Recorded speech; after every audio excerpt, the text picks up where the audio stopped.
What's keeping your new product idea afloat?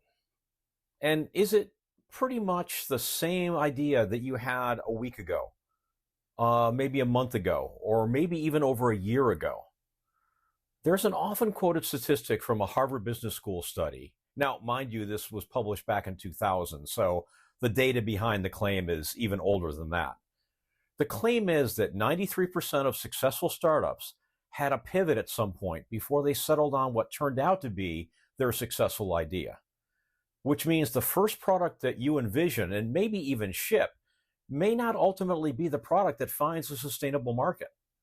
And ideally, you want to have that information and the confidence to make that pivot as early as possible.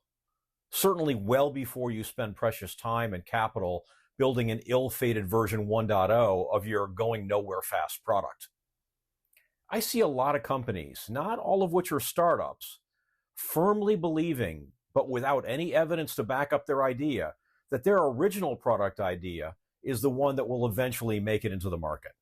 Now, nobody likes to have their baby called ugly, and I love the initial energy and confidence that I see in most product teams, but only when that energy is paired with a good dose of curiosity, which keeps the founders engaged in ongoing market validation, testing assumptions, and challenging their initial conclusions.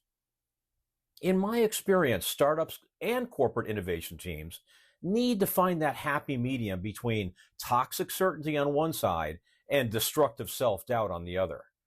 You need to be constantly testing your original idea, getting out and talking with potential customers about their problems and about what they're doing the grassroots customer research, and making sure that you're on track.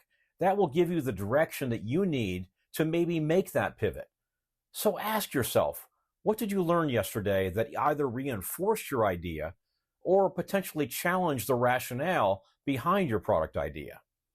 Stay curious, and I hope you end up as one of the 93%.